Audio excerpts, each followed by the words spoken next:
நிச்சயமாய் அவர் நமக்கு செய்ய வேண்டிய காரியத்தை முதலாவது அந்த வாஞ்சை தேவனிடத்தில் இருக்க வேண்டும்.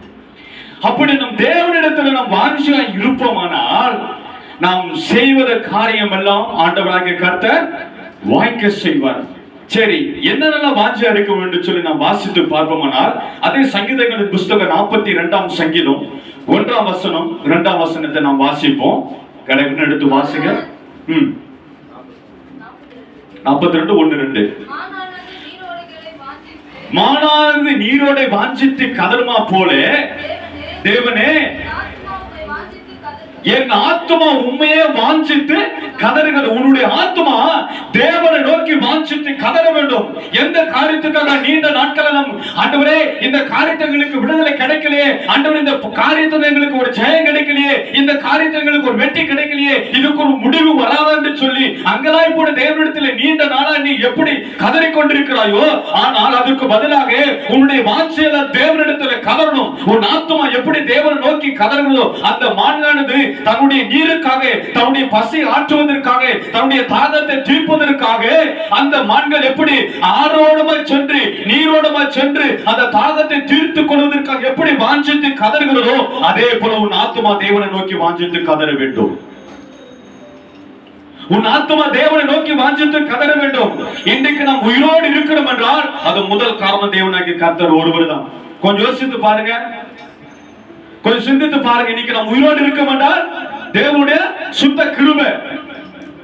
சாதாரணமா நடந்து போகும்போது ஒரு சின்ன கல்லை தடுத்து விழுந்து மண்டையில பட்டுக்கிட்டு சாகுற மனுஷன் கொரோனா காலத்துல நம்ம உயிரோட வச்சிருந்தாரே, உன்ன உடுத்தவும் உடுக்க உடை சாப்பிடுவதற்கு சாப்பாடையும் தங்குவதற்கு வீடு இவ்வளவு செஞ்சு இந்த நாள் வரைக்கும் அந்த பாடுகள் வழியிலிருந்து ஆண்டவனுக்கு விடுதலை கொடுத்து இந்த 2024 வருஷத்தை காணும்படி கர்த்தர் கிருபை தந்தாரே. கொஞ்சம் யோசித்து பாருங்கள். உன் ஆத்துமா யாரை வாஞ்சிக்கிறது? உன் இருதயம் யாரை வாஞ்சிக்கிறது? தாவீது சொல்லுகிறார், மானானது நீருடைய வாஞ்சித்து கதறுமா போல என் ஆத்துமா உண்மையை நோக்கி வாஞ்சித்து கதறுகிறது. அது 2ஆம் வசனம் வாசிங்க.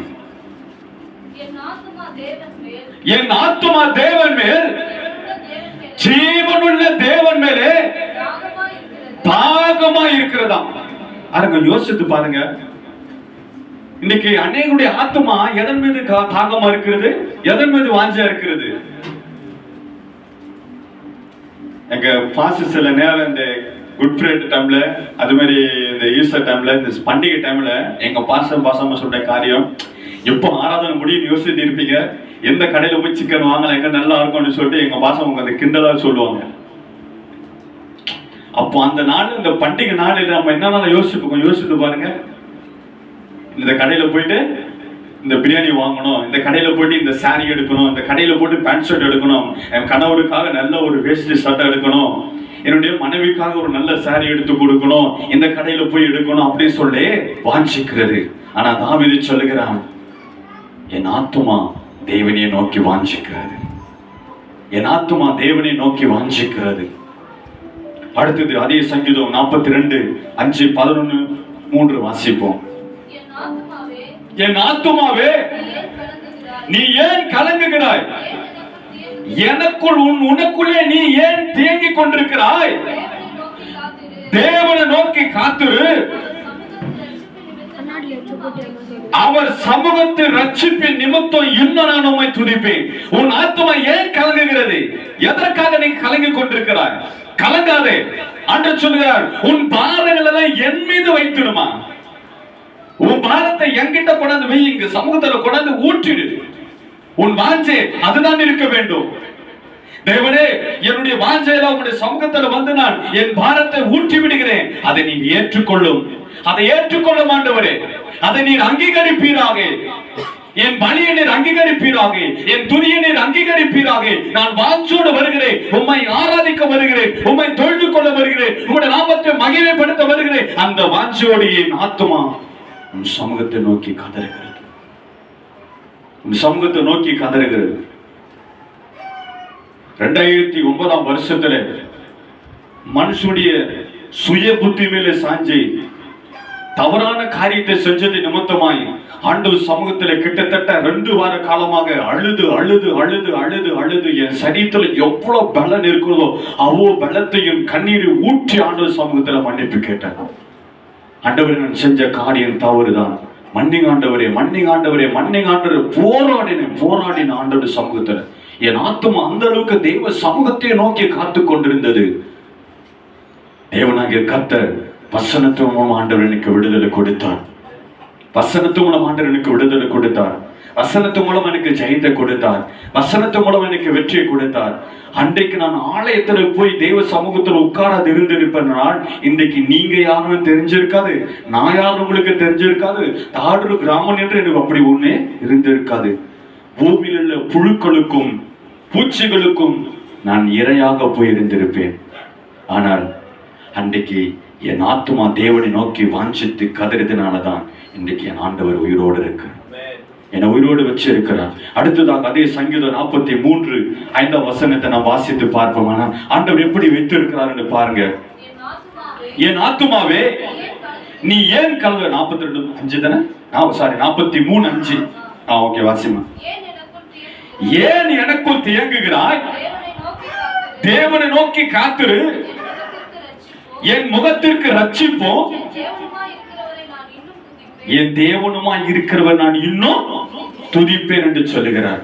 அப்போ இங்கே என்ன சொல்லுகிறால், உன் ஆத்மா எந்த நேரத்திலும் ஆண்டவரை நோக்கிதான் காத்து கொண்டிருக்கணும். அந்த வாஞ்சை நமக்குள்ள வந்துச்சுன்னு வச்சுங்களேன், அடுத்தது ஆண்டவர் நமக்கு என்ன செய்ய போறார் என்பதை நான் உங்களுக்கு படிப்படியா சொல்லி கொடுக்க போறேன்.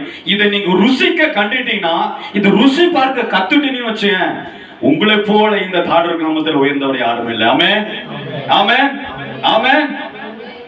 ரட்சிக்கப்பட்ட புதுசில் என்னுடைய குடும்பத்தார், என்னுடைய தகப்பனாரு ஒரு விவசாயி தான், கவலை இருக்கிற விவசாயி தான்.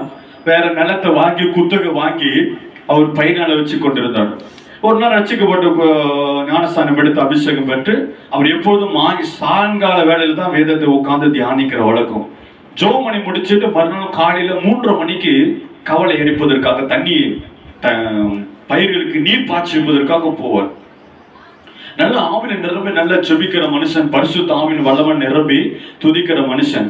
ஒரு நாள் கவலை அடிச்சு கொண்டு இருக்கும் போது இவர் தண்ணி மட்டும் போயிட்டே இருக்குது.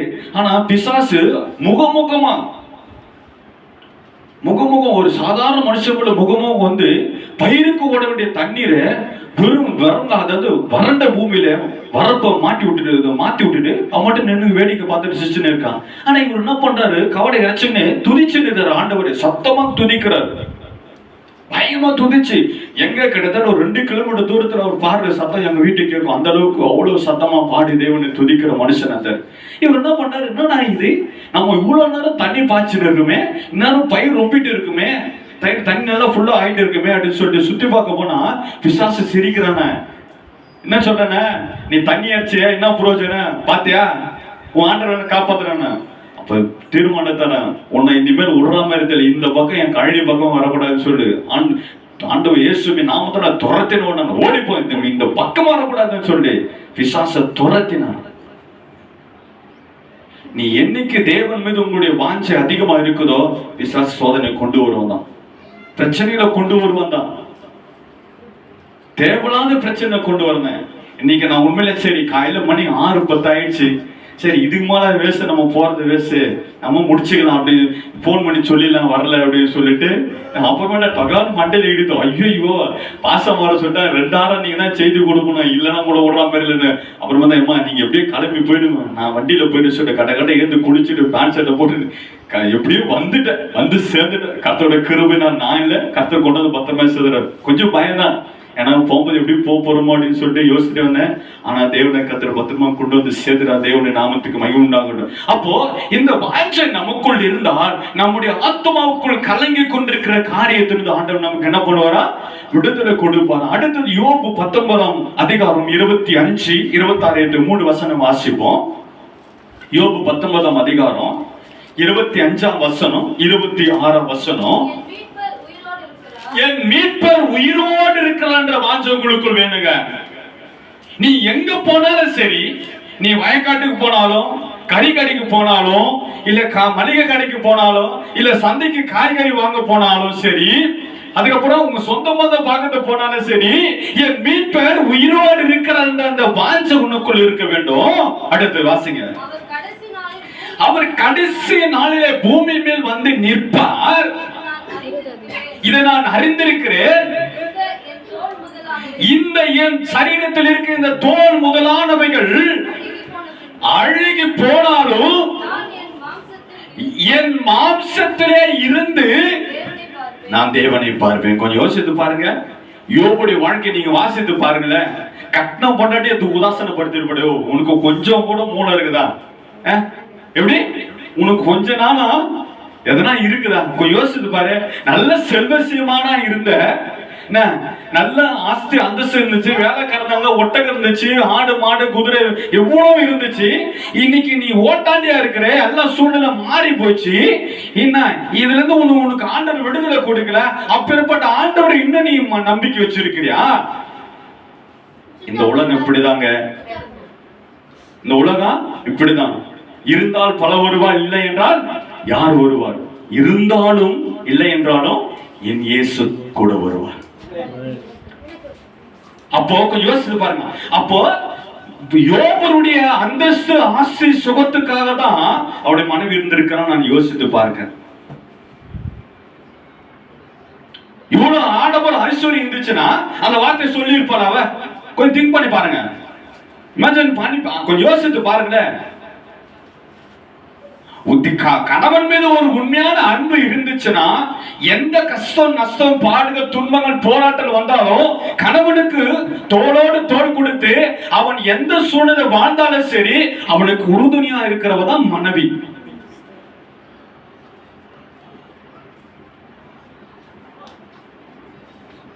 ஆனா எல்லாத்தையும் அழிந்து ஓட்டெடுத்து சொரிந்து கொண்டு வேதனை மத்தியில் இருக்கிற நேரத்துல அவன் யோபுடைய வாஞ்சை எப்படி இருக்கும்? ஐயோ நமக்கு மனைவியா கூட இருக்கிற போதும், அது போதும், மனைவி கூட இருக்கிற அது போதும் அப்படின்னு சொல்லி யோசித்து இருப்பான். ஆனா இவனா பண்ற சாகர நிலைமைக்கு குத்தி காட்டி அவளை சாகு போய் ஜீவனை விட ஒப்பனா சொன்னாங்க. தேவனை தூசித்து ஜீவனை விட்டு செத்துரு, உயிரோடு இருக்காத செத்துருன்றான். எவ்வளவு கண்ணஞ்சு இருதயமா இருக்கும். யோசித்து பாருங்க, கொஞ்சம் திங்க் பண்ணி பாருங்க. ஆனா அதே யோபு சொல்றான், பைத்தியக்காரி பேசுகிறது போல நீ பேசுகிறாய். தேவனிடத்துல நன்மையை பெற்ற நாம தீமைய பெறக்கூடாதான். இன்னைக்கு அப்படிதான் உலகம். ஆண்டவருக்காக ஆண்டவர் இதாக நன்மை செய்வார் நன்மை செய்வார் நன்மை செய்வார்னு சொல்லி வாஞ்சியோடு வருகிறோம். ஆனா காலம் கடந்து போக போக போக ஆண்டவர் பொறுமையா இருப்பாரு, செய்வாரு. ஆனா பொறுமை வேணும். அந்த இடத்துல நமக்கு நிதானம் வேணும். ஆனா அந்த பொறுமை நிதானம் இல்லாததுனாலதான் இன்னைக்கு அநேகருடைய வாழ்க்கையில அற்புதங்கள் ஆண்டவர் செய்ய மாட்டேன். நீ பொறுமையா இல்லப்பா, உனக்கு பொறுமை இல்ல. சவுலுக்கு பொறுமையா இல்லாததுனாலதான் அவன் ராஜ்ய மேன்மை இழந்துட்டான். ஆண்டவர் சொன்னார், அந்த தேசத்துல இருக்கிற ஒண்ணு கூட உயிர் வரக்கூடாது. நம்மளுக்கு ஒண்ணு கூட ஒரு எண்ணத்தை அடிச்சு திம்சம் பண்ணிடு, ஒண்ணு கூட வீட்டுக்கு கொடுக்கணும். அவன் இவரு என்ன திறமை பண்ணாரு, நல்லா கொழுத்து கொழு இருக்கிற ஆடு மாடு நான் வேலைக்காரன் இவரு தனியா பசலா எடுத்து வச்சுக்கினார். அவர் என்ன அவர் லக்கத்துக்கு அவர் யூஸ்க்கு எடுத்து வச்சுக்கினாரு. ஆனா ஆண்டவர் டென்ஷன் ஆனார். நான் உனக்கு என்ன சொன்னேன், ஒண்ணு கூட உயிரோடு இருக்கிறது வெட்டி சங்காரம்னு சொன்னேன். நீ எதுக்கு பண்ண? அப்போ யாருக்கு எது மீது ஆசை போச்சு? அவனுடைய வாஞ்செல்லாம் எது மீது வாஞ்ச? ஆஸ்தி மீது அந்தஸ்து மீது வாஞ்சி போச்சு. அடுத்தது பிரச்சனை வருது, போராட்டம் வருது. ஆண்ட சமூகத்தை நோக்கி கதறுகிறான், பதில் வரல. நீ என் வார்த்தைக்கு கீழ்ப்படியில, என் வார்த்தைக்கு நீ கீழ்ப்படிதனால ராஜ்யமே உன்ட்டு விலகி போயிடுச்சு. அப்போ நம்முடைய வாஞ்சையெல்லாம் தேவன் மீது இருக்க வேண்டும். அதான் யோபு சொல்லுகிறார், அந்நிய கண்கள் அல்ல என் கண்களே அவரை காணும். அந்த வாஞ்சை நமக்குள் இருக்க வேண்டும். அந்த வாஞ்சை நமக்குள் இருக்க வேண்டும். மானானது எப்படி நீரோடை வாஞ்சித்து கதறுகிறதோ அதே போல உன் ஆத்மா தேவனை நோக்கி கதற வேண்டும். கடைசியாக நாம் சொல்லி தேவனுடைய வார்த்தை முடிப்போம். அதே 91ஆம் சங்கீதத்தை எடுத்துக்கொள்வோம். அப்போ அவன் இடத்துல வாஞ்சியா இருக்கிறபடியால் அவனை விடுவிப்பேன், அவனை நாமத்தை அறிந்திருக்கிறபடியால் அவனை உயர்ந்த அடைக்காலத்திலே வைப்பேன். ஒரு மனுஷனுடைய வாழ்க்கையிலே நீ தேவனிடத்துல வாஞ்சியா இருப்பீரானால் அவர் உன்னை விடுவிப்பாராம். எந்த காரியத்திலே நீ விடுவிக்க முடியாதபடிக்கு கட்டப்பட்டிருக்கிறாயோ அந்த கட்டுகளிலிருந்து, அந்த கட்டப்பட்ட அந்த காரியத்திலிருந்து தேவனாகிய கர்த்தர் உனக்கு விடுதலை கொடுப்பார். ஹல்லேலூயா, ஹல்லேலூயா, ஹல்லேலூயா. கரங்களை தட்டி தேவனை மகிமைப்படுத்துவோம். தேவனுக்கு மகிமை உண்டாகட்டும். அடுத்தது